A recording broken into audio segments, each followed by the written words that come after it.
తిరుమల యాత్రకి వెళ్తున్నారా? అయితే అక్కడ ఓ పవిత్రమైన మజిలీ ఉంది. అదే దేవుని కడప. ఇది కేవలం ఒక ఆలయం మాత్రమే అనుకుంటే పొరపాటే. ఇది సాక్షాత్తు శ్రీవారికి తొలి గడపనమాట. మరి ఇంతటి ప్రాముఖ్యత ఉన్న ఈ ఆలయం వెనుక అసలు కథేంటో పదండి తెలుసుకుందాం. ఒక మహాభారత కాలం నాటి ఋషి, శాపంతో బాధపడుతున్న ఒక రాజు, మరి భారతదేశంలోనే అత్యంత పవిత్రమైన పుణ్యక్షేత్రానికి ఒక ప్రవేశద్వారం. వీటన్నింటికీ మధ్య ఉన్న సంబంధమేంటో తెలుసా? అసలు వీటన్నిటినీ కలిపే ఆ కథ ఏంటి? ఈరోజు మనం ఈ ఆలయం వెనుక ఉన్న పురాణ, చారిత్రక, ఇంకా చెప్పాలంటే సామాజిక రహస్యాలను ఒక్కొక్కటిగా విప్పుదాం. సరే, ముందుగా ఈ ఆలయం పేరులోనే ఉన్న ప్రత్యేకత చూద్దాం. తిరుమలకి తొలి గడప. దీని అర్థం చాలా సింపుల్. తిరుమలకు ప్రవేశద్వారం.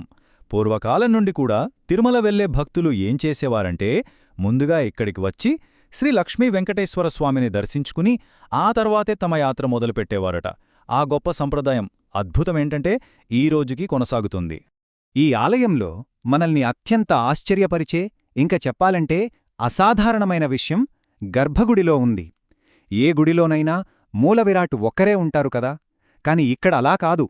ఇక్కడ శ్రీ వెంకటేశ్వరస్వామి మూలవిరాటుకు సరిగ్గా వెనుకనే దాదాపు ఓ 10 అడుగుల ఎత్తైన భారీ ఆంజనేయస్వామి విగ్రహం ఉంటుంది. హారతిచ్చేటప్పుడు పూజారులు ముందు స్వామివారికి, ఆ తర్వాత వెనుకున్న ఆంజనేయస్వామికి ఇద్దరికీ హారతి ఇస్తారు. ఇది మనం కల్లారా చూడొచ్చు. ఇంతటి ప్రత్యేకమైన ఏర్పాటు వెనుక ఓ పెద్ద పురాణగాథే దాగి ఉంది. అదేంటో చూద్దాం.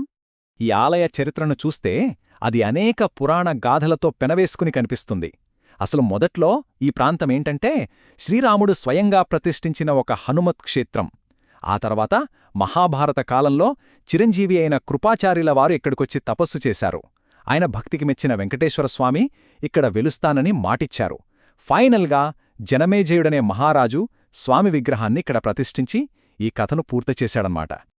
అవును, కృపాచార్యుల వారి కథే ఈ ఆలయం ఏర్పడటానికి గుండెకాయలాంటిది. ఆయనకు వయసు మీద పడటంతో తిరుమల కొండ ఎక్కలేకపోయారట. అయినా సరే స్వామి దర్శనం కావాలని ఇక్కడే కూచుని తీవ్రంగా తపస్సు చేశారు. ఇక ఆయన భక్తికి మెచ్చి సాక్షాత్తు వెంకటేశ్వరుడే ఇక్కడికి వచ్చి దర్శనమిచ్చారు. అప్పుడు కృపాచార్యులు ఏమడిగారో తెలుసా? స్వామీ, నాకోసం వచ్చారు సంతోషం, కాని నాలాగా కొండ ఎక్కలేని వృద్ధులు, భక్తులు ఎంతోమంది ఉంటారు గదా, వాళ్లందరికోసం మీరిక్కడే ఉండాలేని వేడుకున్నారు. చూడండి ఎంత గొప్ప మనసో. ఆయన కోరిక వల్లే ఈ ప్రదేశం తిరుమల యాత్రికులకు ఓ ముఖ్యమైన మజిలీగా మారింది. ఇక కృపాచార్యుల కథ తరువాత మనం జనమేజయుడి కథలోకి వెళ్దాం. ఈయన సర్పయాగం చేసి ఎన్నో పాములను చంపారు కదా. ఆ పాప పరిహారం కోసం పుణ్యక్షేత్రాలన్నీ తిరుగుతున్నాడు. అలా తిరుగుతున్న టైంలో వెంకటేశ్వరస్వామి ఆయనకు కలలో కనిపించారు.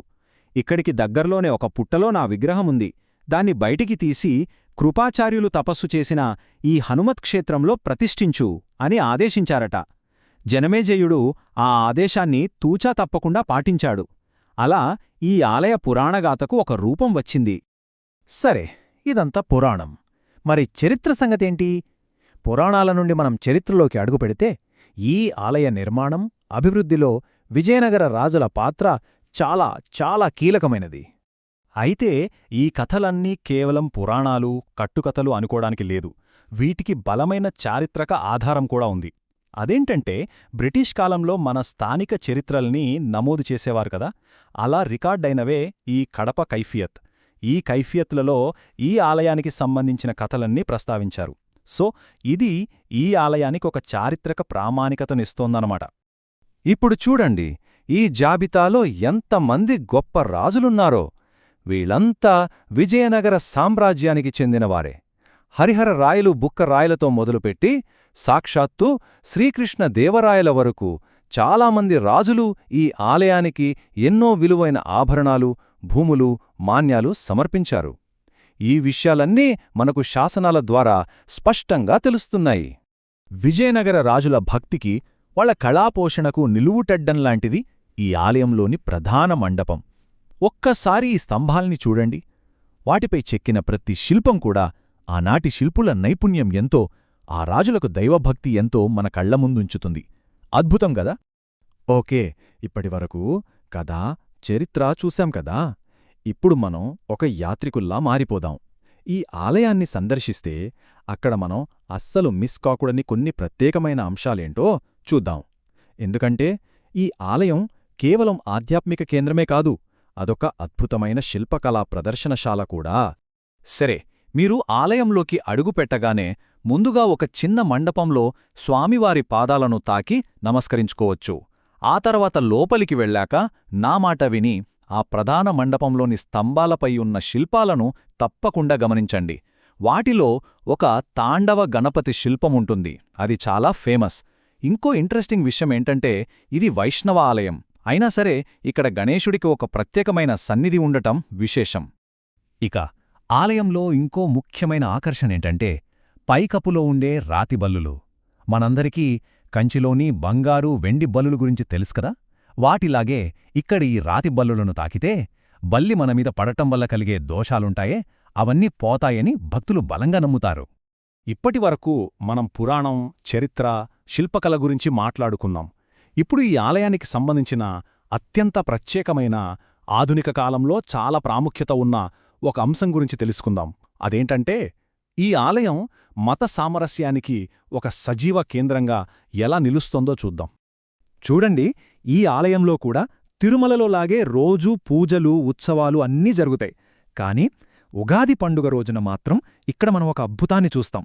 ఆ ఒక్కరోజు హిందూ భక్తులతో పాటుగా స్థానిక ముస్లిం సోదరులు కూడా చాలా పెద్ద సంఖ్యలో వస్తారు.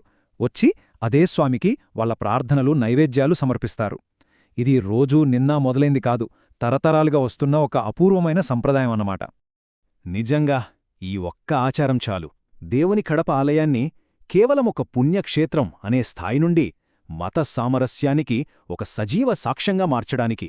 ఇది హిందూ ముస్లిం వర్గాల మధ్య ఉన్న ఐక్యతకు, వాళ్ల సహజీవనానికి ఎంత బలమైన ప్రతీక కదా. అందుకే దేవుని కడప ఆలయం పురాణం, చరిత్ర, సమాజం అనే 3 విభిన్నమైన ధారాలతో నేసిన ఒక అందమైన వస్త్రంలాంటిది.